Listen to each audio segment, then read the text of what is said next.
பிஸ்மில்லாஹிர் ரஹ்மானிர் ரஹீம். புனித ஹஜ்ஜி உம்ரா பயணிகள் மக்காவை அடைவதற்கு முன் ஒரு குறிப்பிட்ட இடத்திற்கு முன்பே அதற்கான உறுதிமொழியை எடுத்துக்கொண்டு இஹ்ராம் கட்டி கொள்ள வேண்டும். திரு மக்காவை சுற்றியுள்ள 5 இடங்கள் இதற்கான எல்லைகளாக மார்க்கத்தில் நிர்ணயிக்கப்பட்டுள்ளது. அந்த பகுதியிலிருந்து மக்காவில் நுழைவதற்கு முன்பு அந்த இடங்களில் ஒன்றில் இஹ்ராம் கட்டி கொள்ள வேண்டும். இஹ்ராம் கட்டாமல் அந்த குறிப்பிட்ட இடத்தை தாண்டக்கூடாது. அந்த குறிப்பிட்ட இடத்திற்கு மீகாத் எல்லை என்று பெயரிடப்பட்டிருக்கிறது. ஆண்கள் தையல் இல்லாத மேலாடை கீழாடையை அணிந்து கொள்ள வேண்டும். தையல் இல்லாத செருப்பு உட்பட ஆடைகளை நாம் செருப்பை கூட தையல் இல்லாமல் அணிவது, வெள்ளை நிறமாக அணிவது என்பது சுன்னத்தாக இருக்கிறது. இப்படி பெண்களுக்கு அவர்கள் போட்டிருக்கக்கூடிய யதார்த்த ஆடை இஹ்ராமுடைய ஆடை.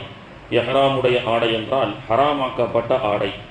இஹ்ராமுடைய ஆடையை அணிந்துவிட்டால் ஹலால் ஆக்கப்பட்ட சில விஷயங்கள் ஹராமாக்கப்படும். முடி வெட்டுவது, நகம் வெட்டுவது, வேட்டையாடுவது, செடிகளை மீகாத்துக்குள் அதை பிடுங்குவது போன்ற நறுமணம் பூசுவது, பெண்கள் முகத்தை மறைப்பது கூடாது, முகத்தை திறந்து வைக்க வேண்டும், ஆண்கள் தலையை மறைக்க கூடாது போன்ற சட்டங்களோடு இஹ்ராமுடைய ஆடையை அணிந்துவிட வேண்டும்.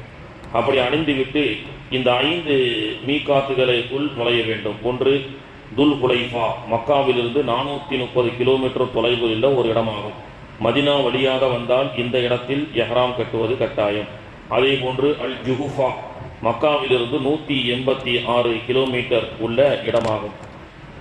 மூன்றாவது கர்னுல் மனாசில், மக்காவிலிருந்து 78 கிலோமீட்டர் தொலைவில் உள்ள இடமாகும். தாயிஃபுக்கு ஜியாரத்துக்கு சென்று வரும் பொழுது கர்னுல் மனாசில் என்ற இடத்தில்தான் உம்ரா செய்யக்கூடிய ஹாஜிகள் ஒரு உம்ரா இந்த கர்னுல் மனாசிலே கெட்டவார்கள் என்பது குறிப்பிடத்தக்கது.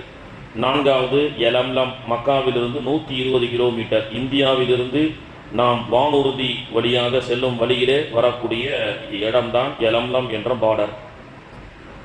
ஐந்தாவது தாத்து இருக்கு என்று சொல்லக்கூடிய மக்காவிற்கு கிழக்கே 100 கிலோமீட்டர் உள்ள தொலைவாகும். இந்த 5 பார்டர்களை கடந்து நாம் உள்ளே செல்லும் பொழுது கட்டாயமாக இஹ்ராம் அணிந்திருக்க வேண்டும். அந்த மீகாத்தினுடைய நுழையும் பொழுது நாம் நீயத் வைத்து விட வேண்டும்.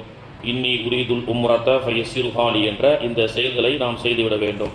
அப்படியாக செய்யாமல் இஹ்ராம் கட்டாமல் இந்த 5 பார்டருக்குள்ள உம்ரா செய்வதற்கோ ஹஜ்ஜி செய்வதற்கோ இஹ்ராம் கட்டாமல் ஃப்ளைட்லேயே உட்கார்ந்து நேராக போய் ஜித்தால இறங்கிட்டாருன்னா அவருடைய அந்த இஹ்ராம் கட்டாமல் சென்ற அந்த குற்ற பரிகாரமாக நாம் உம்ரா செய்வதற்கு முன்பு ஒரு ஆட்டை பலியிட வேண்டும் என்பது குறிப்பிடத்தக்கது.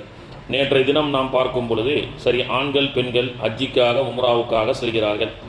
அப்படி செல்லும் பொழுது பெண்களுக்கு இயற்கையான மாத விலக்கு ஏற்பட்டுவிட்டால் என்ன செய்வது அப்படி என்பத சட்டத்தை நாம் தெரிந்து கொள்ள வேண்டும். ஆயிஷா ரலியல்லாஹு அன்ஹா அவர்கள் அறிவிக்கின்ற ஹதீஸ் புகாரியிலே வருகிறது. இந்த சம்பவத்தின் மூலமாகத்தான் பெண்களுக்கு ஹஜ்ஜிக்காக உம்ராவுக்காக செல்லும் பொழுது மாத விலக்கு ஏற்பட்டுவிட்டால் அதற்குண்டான விஷயம் சட்டம் என்ன என்பது இந்த ஹதீஸை மையமாக வைத்துத்தான் நமக்கு சட்ட வல்லுநர்கள் நமக்கு சொல்லிக் கொடுக்கிறார்கள். ஆயிஷா அம்மா அவர்கள் சொல்கிறார்கள், நாங்கள் ஹஜ்ஜை நிறைவேற்றுவதற்கு ஒரே நோக்கத்துடன் அல்லாஹ்வின் தூதர் ஸல்லல்லாஹு அலைஹி வஸல்லம் அவர்களுடன் புறப்பட்டோம். ஹிஜ்ரி 10ஆம் ஆண்டு நாங்கள் ஷரீஃப் என்ற இடத்தை அடைந்த போது, ஷரீஃப் என்றால் இப்பொழுதும் அந்த இடத்தை சென்று பார்க்கலாம், அங்கே மைமூனா ரலியல்லாஹு அன்ஹா அவர்களுடைய ரசூலுல்லாஹி ஸல்லல்லாஹு அலைஹி வஸல்லம் மனைவிமார்களில் ஒருவர்கள் அங்கே அடக்கம் செய்யப்பட்டிருக்கிறார்கள். அந்த ஷரீஃப் என்ற அந்த குறிப்பிட்ட இடம், இந்த இடத்தை இன்றைக்கும் நம்ம போய் அந்த வழியாக சென்றால் பார்க்க வாய்ப்பு உண்டு. அந்த இடத்தை வழியாக நாங்கள் எல்லாம் இஹ்ராமுடைய நிலையிலே நாங்கள் சென்று கொண்டிருந்தோம். எனக்கு மாதவிலக்கு ஏற்பட்டு விட்டது. நான் அழுது கொண்டே சென்றேன். நான் அழுவதை பார்த்த அல்லாஹ்வுடைய தூதர் அவர்கள் என்னிடத்தில் வந்து, ஆயிஷா ரலியல்லாஹு அன்ஹா, ஏன் அழுகிறீர்கள் என்று கேட்டார்கள். நான் அல்லாஹுவின் மீது ஆணையாக இந்த வருடம் சென்றிருக்கவே நான் வந்திருக்கக்கூடாது ஹஜ்ஜிக்கு என்று நான் நினைக்கிறேன் என்று நான் ரொம்ப கை செய்தப்பட்டு அழுதேன். என்ன ஆயிற்று என்று அல்லாஹ்வுடைய தூதர் அவர்கள் கேட்டார்கள். பிறகு சொன்னார்கள், ஒருவேளை உமக்கு மாத விலக்கு ஏற்பட்டு விட்டதோ, குளிப்பு கடமை ஏற்பட்டு விட்டதா என்று கேட்டார்கள். ஆம் யா ரசூல் அல்லாஹ், தங்களோடு தங்களுடைய சகாக்களோடு இந்த வருடம் ஹஜ்ஜை நான் சந்தோஷமாக செய்யலாம் என்று இருந்தேன். ஆனால் இது போன்ற குளிப்பு கடமையாகிவிட்டதே அப்படி என்று அவர்கள் அழ ஆரம்பித்து விட்டார்கள். அப்பொழுதுதான் அல்லாஹ்வுடைய தூதர் அவர்கள் சொன்னார்கள், இது ஆதமின் மகள்களுக்கு பெண்களுக்கு ஏற்படக்கூடிய இயற்கை விதியாகும். எனவே புனித பயணிகளாக உம்ராவிற்கோ ஹஜ்ஜிக்கோ பெண்கள் புறப்பட்டு சென்றால், இது போன்ற ஒரு சூழல் ஏற்பட்டால், நீங்கள் தூய்மை அடையும் வரை காபத்துல்லாவை தவாஃபு மட்டும் செய்யாதீர்கள், மற்ற அமல்கள் அனைத்தையும் செய்யலாம் என்று அல்லாஹுடைய தூதர் அவர்கள் சொன்னார்கள். அதே போன்று பிறை 8 அன்று ஆயிஷா அம்மா அவர்கள் மினாவிலே தங்கினார்கள், அரஃபாவுக்கு சென்றார்கள், துவா செய்தார்கள். பிறை 10 அன்று அவர்கள் சுத்தமாவதற்காக சூழல் ஏற்பட்டது. அப்படி சுத்தமாக அவர்கள் ஆனதற்கு பிறகு அவர்களை குளித்துவிட்டு தவாஃப் செய்வதற்காக அல்லாஹுடைய தூதர் அவர்கள் சொன்னார்கள்.